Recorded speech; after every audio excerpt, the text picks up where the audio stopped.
Craig Brain is not your brain or my brain. Love it or hate it or something in between. Welcome to the squishy alien middle inside of this dude's skull. Take a peek. Take a peek.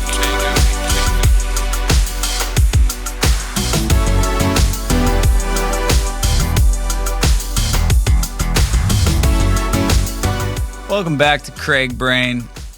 I'm your host. Feel like a counseling session on this one, but the only person on the other side of this camera is Tristan today. So welcome to this counseling session, Tristan. Today we're going to be talking about how we love. Oh, that's interesting. You're reading that book right now. Would you like to host this podcast? I think I've got everybody reading this book once we encountered it. And that's, if you know me, that's kind of my thing. I'll find something. It's like if I'm eating something within like 2 bites, I'll be like, dude, you should try this, or let me give you this. And I found that one of my friends said to me, he said, dude, you need to enjoy your experiences more and be present with them more without trying to jump so far ahead. Because I'm immediately thinking, like, dude, like, who needs to do this? How we love was actually, I had offered somebody else to do something before I had even done it. And because I was just like convinced, oh yeah, this is truth. And so I've heard this saying a lot, like truth is truth. And so there's a lot of truth in this stuff. So anyways, how we got there. I talked last episode about, in this whole series on marriage and making it, Jeanette and I had this party and it was awesome. And that was 19. And so then we went into that year. And that's this year that, a lot of this project kind of started in. And a lot of the work that I would say we started to do, or myself individually and then us as a couple. And I would say 19 for us ended up, even after that awesome party and all that, like a really hard year. A lot of that was just life. I was in a situation with work that I was just like, man, I'm really not feeling this. I was in a situation with my schedule that I didn't realize ever how important that was to me. But when you work, whenever you want to work, which for me has actually been a bad thing because I work all the time. And I've realized that actually after 19 years, like I'm my worst boss. Like I haven't had a lot of bosses, but I know they'd be easier than me because I know what I'm like. And I put that kind of thing on myself. So it's just like, oh, no, I'm not even going to stop to eat or pee. I'm just going to keep working. Because why? Because I need to get this done. And that's just how my mind is, whether that's disturbing or what, or it's how I've produced so much stuff where it's just like, no, we're getting this shipped. Poke the Box is actually one of my favorite books from Seth Godin. Talks about, hey, it doesn't count till it ships. So for me, it's like, yeah, ideas are a dime a dozen, but if it doesn't ship, man, it doesn't matter. I had a friend say, I created Facebook. Bullshit. Like, you didn't create Facebook. You might have had an idea for something like it, but executing that, delivering that, shipping that, no, his name's Mark Zuckerberg. He's my friend on Facebook, not you. Try again. But for me, and so 19, one of the things about schedule was kids were going to school in Burbank. I decided to get an office. And so literally every day I felt like I was waking up to go to school. I'd wake up. My wife would say, you want something to eat? No, it's like stumble out of bed, drive them, do jokes in the car, and then show up in some cubicle that my wife, when she showed up there, she's like, why is your desk facing the wall instead of the window? I was like, I'm not here to look at scenery. And so I just kind of crank away. They'd go to school. I'd come back. And so all that to say is like, I didn't even realize how miserable I was in that year. And a lot of it was just brought on by myself. Like, hey, here's the schedule. Here's how I'm working. Here's what I'm working on. Here's too much work. Here's stuff, and running a mile different minute with the kids. And so obviously that put a lot of pressure then on our marriage. And whether that was me being a dick or whether that was just us being, in a hard spot, that Jeanette actually said, hey, we should go to this counselor. And that's always a bad idea to go to a counselor. I would say it's 95% of the time in your marriage going to be a bad idea when you bring up counseling. Because you don't bring up counseling on like your honeymoon. Well, if you do, you're like it's called an annulment, but or a bad decision. But if you're like most of you, you're thinking about counseling. When does it come up? When you're in a fight or when things are going awful, and then it's like one of you says it, and then that's like saying you need to lose weight. That's like calling you fat or saying you're ugly. Like, hey, we need to go. You need to fix yourself, or you need to go to counseling. It's not like, hey, I think we'd benefit from counseling. So it came up and it was just like, I found one by your office and they're not that religious. That's what Jeanette said. And I was like, good. Just religious people bother me. Religious counselors sometimes bother me even more, where it's just like, just do this. So she's like, I think it'll be good. So we go and she's like, they're going to give us, this lady says on her website, and I talked to her, she's going to give us tools. And I was like, all right. So we don't keep doing the same pattern. And so for Jenna and I, it was identifying that. Hey, we do the same loop and it just kind of continues. We've been married now 19 years. Like these same things aren't changing. So let's get new information. Long story short, counselor was a bust. I mean, I did just a little throw up in my mouth still from like, I don't use the B word a lot.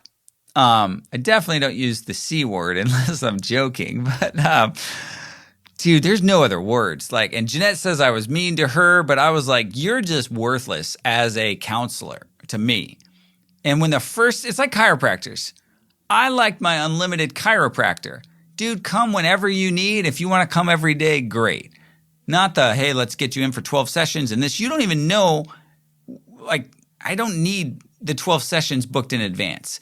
First thing she says to me, we're going to need to see you 12 times. Oh, really? Why don't you say 19? One for every year we've been married. It was just like, hey, why don't we just play this thing out and see if we like each other before we have sex? It was just one of those things with this lady. So already I was like, hey, my wife says you have a bunch of tools. Oh, yes, I have this test that I'd like you to take. The test is on howwelove.com. So I just saved you guys $175. If you're married, if you're not married, I don't care. Like, go take this test. Howwelove.com. So she's like, okay, take the test, come back, see me next week. So now, okay, I'm doing the math. And counseling to me is not about just the money. I do get upset at the rate we're charging people to just sit and sit and sit and sit and sit the next week. I like coaching because coaching's more of like, hey, you know what? Like, let's make a plan and let's give you this thing and let's get you going. Not just, oh, come back and how was it going this week? Dude, we're not really friends. We're here to work through something. Let's go. Come back with my results. I'm like, cool, I'm a vacillator. Jeanette is a avoider. Let's go. Oh, I'm really, really going to need to dig into the results and spend some more time with this. And, how are we doing? I was like, we're doing not so well. I'm a vacillator. You know what I learned? That means like sometimes I can be mean and I can say things she's not going to like, and she's an avoider. You know what that means? She's going to run away. I'm going to stand at the door. That's our cycle. Oh, yeah, we're going to need to, do you know anything? I'm going to need all the tests. It's a free freaking test. Like, let's go. Anyways, I'm done. I'm like, you know what? Those people, How We Love, I like them a lot. Their website needs help. Wow, I know a lot about websites. Hey, look, they're 40 miles away. Hey, we do a lot of stuff in the marriage space. You know what? I'm going to email them directly. And so, long story short, I booked them for an event that we were hosting. And they had lunch with me, and we started talking. And they didn't meet Jeanette because Jeanette's mom was in town that day. And I'm sitting there with Kay and Milan, and somehow they just knew. Now, I'm just going to track this down to when you meet people, you can say all you want is that's just weird. Like, wow, that's weird that happened. No, it's not. I don't know what the word is. It's just not weird or strange that like Kay knew that like I need to meet Jeanette and we're going to have you over to our house for dinner. And we go to their house for dinner. I was like, Jeanette, I met them. They're going to have us over for dinner. That's awesome. We're going to get to know them. Hey, they went through a hard problems at year 14 and now they're counselors and they're perfect. Okay, they're going to help us. So we go to dinner.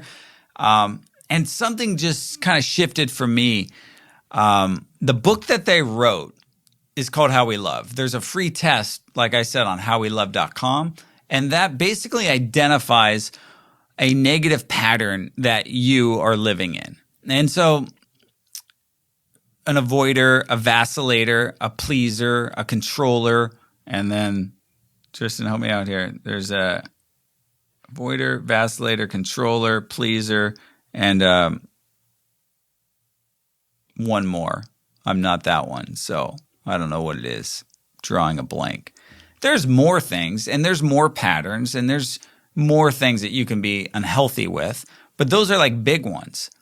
And so in the book then, you can buy it anywhere books are sold, it goes into here's what a vacillator does. And then the book goes into here's what happens when a vacillator meets an avoider. Here's what happens when you have two pleasers together. Here's what happens when you have, a controller versus, the last one was a victim. So you have a victim and a pleaser. You kind of see where I'm going. And I'm like, oh, great. Now, what saddens me is that the most popular book in our Christian world, and this book's not a religious book. They're a faith of faith, whatever that means. But the most popular book that you give out to people at weddings, or if you still look at it, it blows my mind. The number one book on the top 10 on marriage books all year long for year after year after year is The 5 Love Language. And I've given that book. I'm like, oh, my love language. And now I'm just going to say, like, throw that book away. Like, they're really nice people, I'm sure. And they're swimming in cash from that book. So they're going to be fine for me to say, throw that book away. I think it's toxic. You can disagree. My love language is gifts. My husband doesn't give me gifts. My husband doesn't do this. He doesn't do my love language. You know how many times I heard that? If he just knew my love language, guess what? The difference is, to me, of how we love. It focuses on you rather than your spouse. It focuses on what you're doing, not what you're needing from your spouse. Because what I've learned in 19, 20 now, 21 years of marriage is that you can think this whole time things could just get better if she or he would change, but in reality, it's you that can control a lot of that. And what How We Love does isn't just jumps into what happened once you got married. It takes you back to the things that happened to you really as a child, like some of these things that you've grown up with that are now affecting you. Think about it. It's like, hey, you grew up in a home that was dysfunctional. Now you get married and all you've seen is dysfunction. Guess what? You're going to be a lot more like your parents or the people that were in that house. You're probably going to be as dysfunctional unless you make some changes. So the thing when I think about the love languages, it does, and I've heard a lot of people, there's one person in particular, every month, every year on her birthday, it's like, wham, cry me a river because my husband didn't do this. But I'm like, that's not how he serves you. That's not like, I know so many other ways he does that, and you're just concentrated on what you need rather than, what you need to change. So this podcast is sponsored by howwelove.com. And a side note on that, some people have asked me, in some of the masterminds I lead and some of the things that I promote, I would never promote something that I don't use or believe in. We held an event at the Kajabi offices, and somebody said to me just yesterday, they're like, hey, that kind of felt like when you brought us there, it was a sales pitch. I was like, hey, Kajabi helped that guy that I was with sell over $1 million of products. So I brought you there because you do what he does, and you should probably consider doing video courses. And that was something that could help you.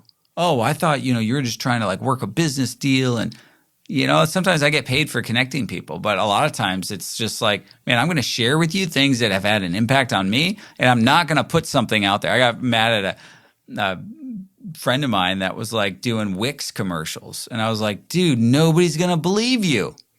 They don't believe you anymore because you don't do a Wix website. So it's just like, dude, you got to present stuff that, when we see sponsored ad or this and that, man, that's all good and stuff. But to me, what you're going to get from me is just this is just the honest truth. And this book had one of the biggest impacts. I would say this couple, Kay and Milan, had one of the biggest impacts on me and Jeanette than anybody ever.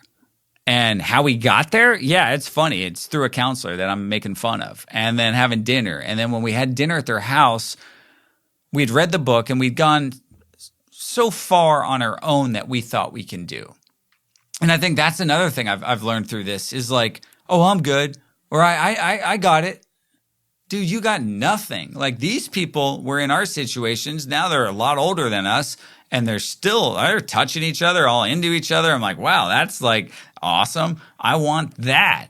So I'm going to be willing to kind of come under and see what I can learn from that. So we're at their house and they get us right away. And they're like, they get Jeanette and me. And so I don't get their business. And so he's a counselor and then they have this ministry. And so I'm asking him just a ton of questions, trying to get to the website, which I was like, man, we got to turn this into a lead magnet and do this. And that's just me wanting to help somebody. And they told me, I said, what's the best thing you ever do? Like you do live events, you write the books. What do you guys love most? And they said, when we can work together with a couple and do an intensive. I was like, oh, where would I find information about that? Oh, well, we only do it 6 times a year. And I know this is on marriage, but we can't escape sometimes just easy business stuff. If you tell me the best thing I do and the most impactful thing I do, but I only do it 6 times a year, I would be like, man, there's something wrong then with what you're doing. So you could do more of what you love doing and what has the highest impact. And I find that to be pretty common where a lot of us end up like the thing we love the most or has the greatest impact, we're not spending the majority of our time on. So how do you switch that around? So I was like, hey, what does it entail? We fly to you or you come here, we spend 3 days and we really unpack this. I was like, oh, that'd be awesome. Like, what do you charge? And they're like $5,000. I was like, I think that's actually cheap. The 2 of you, 3 days, 6, oh, this is why we can't do it. I was like, and so my mind's just going, hey, you should do this more. Here's how you do it. You could actually, and they're like, Kay's like, you two would be really good. You could really benefit from our time together. And I was like, is she thinking I'm needing this or is she thinking I was really asking just to get to know them more, but she knew why I was asking or why I needed to ask. And I was like, yeah, I mean, if you tell me this is the best thing I do at the highest impact, oh yeah, no, I don't want to do it. Dude, sign me up. Now, if you say, hey, we're in the middle of a fight, I hate you, I'm going to divorce you. That's not what we said. Hey, you need to go to counseling. No, that's stupid. Like, we don't need that. We're good. Opposed to, hey, yeah, you guys would really benefit from that. It's the best thing we have to offer. Oh, really? Like, when's your next opening? And Jeanette looked at me like, wait, you would do this? And I was like, yeah, why wouldn't I? They just said it's like the best thing ever. They're having us over for dinner. They're awesome. Like there's tests and all that. Amazing. I'm sold. And then I told them, which I think there's a lot, if you listen and you like my headspace, you'll probably get me. But there's a difference with like paying for coaching or paying to get improvement rather than to sit and just talk to somebody that's just going to listen and counsel you. So I'm not frowning on all counselors, but I'm frowning on, to me, I'm more excited to go, no, you have some tools over here that you could give me, and I'm all about crash courses. How I did college in 3 years, I took a lot of classes that were for 7 days or less. You just cram through it and then spit it back out on a test and walk away from it and forget it all the next week. That was pretty much what I did. So on this, I was like, I don't want to just spit it out because there's no test, but I want a high amount of impact in a short amount of time. Awesome. We signed up to go in October. We drove home that night, and it was just, Jeanette was like, that's awesome. I told them, I think you can get more people in the door if you actually just called it coaching. They said, we have plenty of people in our door, Craig, and we have barely any time. So thank you. And so anyways, it's just, I think there's less resistance when I know I was walking in on October to go to something. So that was last October. That was just, it's going to change our marriage. It's going to change the trajectory of where we're going. And so we did 3 days with them. I've offered to pay and asked a few friends of mine to do it. And I still think we got a bunch of looky-loos, which That's another story for another episode or somebody else's show. Hey, I have money, you don't. Hey, how did you get money? Oh, I did this. That's stupid. Okay, stay broke. Hey, what changed your marriage? I spent 3 days with these people. Oh, okay, yeah. Hey, dude, I'll cover your cost. Oh, yeah, I mean, no, I do. Thanks, but like, I don't know, man. Like, you want change? You want to stay in the same patterns? You think you're good just reading a worksheet and just filling it out? Or you want the experts that wrote it to walk alongside you? You know what that takes, though, is that takes you sitting there and being willing to cry in their office. Sitting there and do some awkward-ass stuff in front of them. Hey, hold your wife here and then let her cry. And then you, like, I don't know how to do this stuff, and we're doing it, and we're going through it, and it's for 3 days. And I would say it got us at a season where we had broken away from the routine and all the stuff that was dragging us down in Pasadena. We decided on a whim, not a whim, but we talked about it. Hey, let's move to the beach. Let's change location. Let's change scenery. Let's change a lot of things in our life, and then let's be intentional.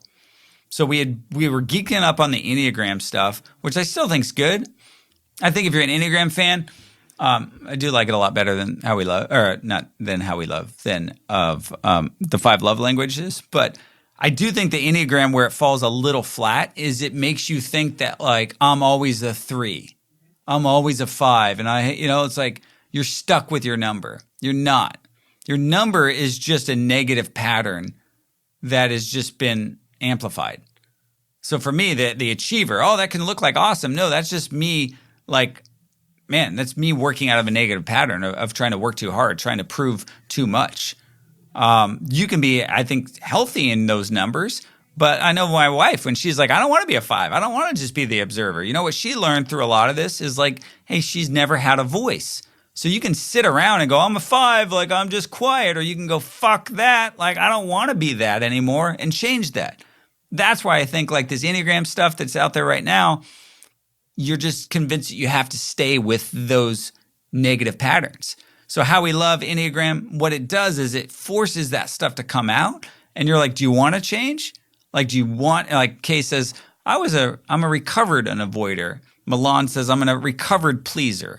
So for me to be a recovered vacillator, a recovered 3, a recovered 4, a recovered 5, you've got plenty of negative patterns. And when you're married, those things just kind of come together, and sometimes there's an explosion. So we sat there for 3 days. We worked through some stuff. And I would say, if I look at the rest of the fall from October through like the start of the year, this just started bringing out stuff. And we started to just sit and do a lot of work together, which then led to us discovering there was a lot of work to do on ourselves. And so you go back to like our story of being married at 22, 20, dating.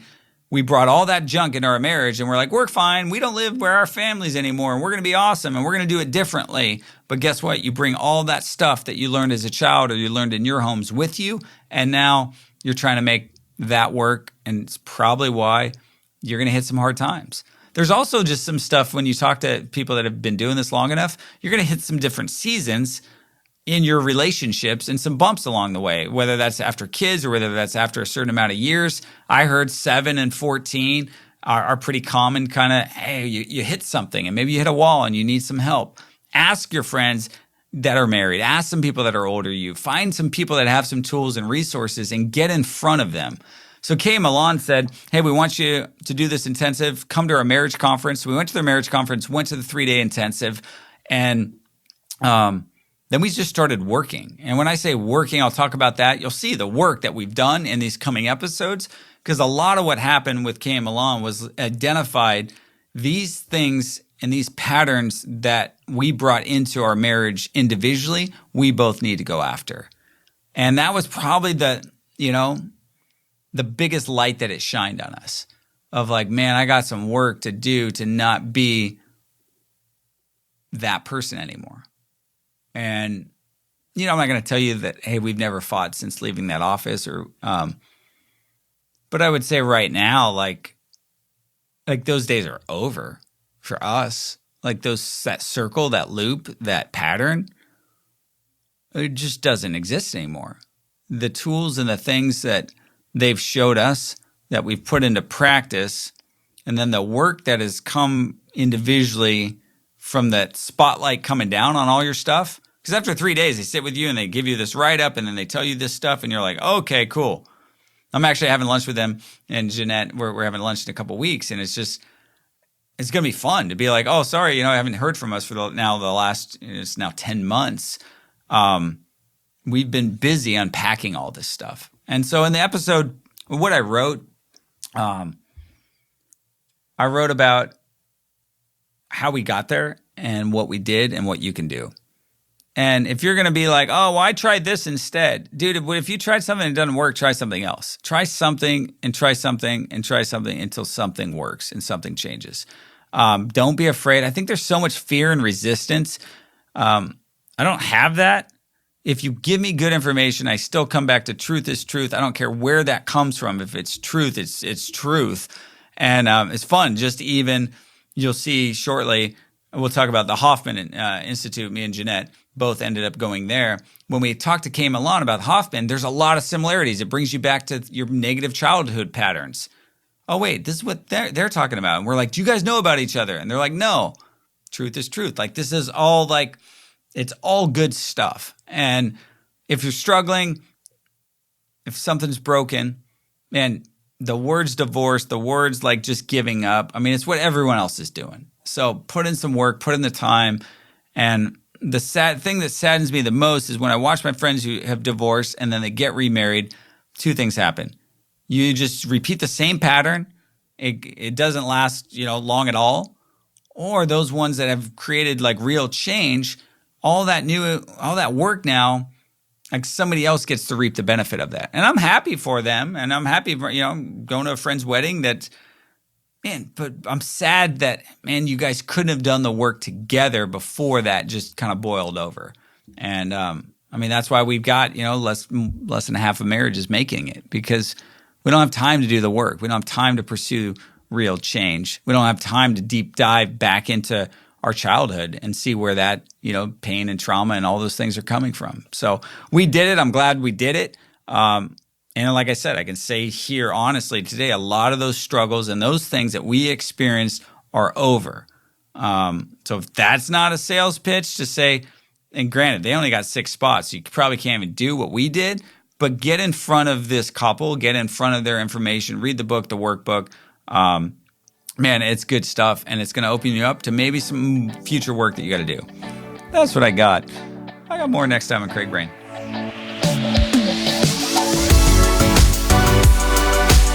Thanks for thinking through Craig Brain.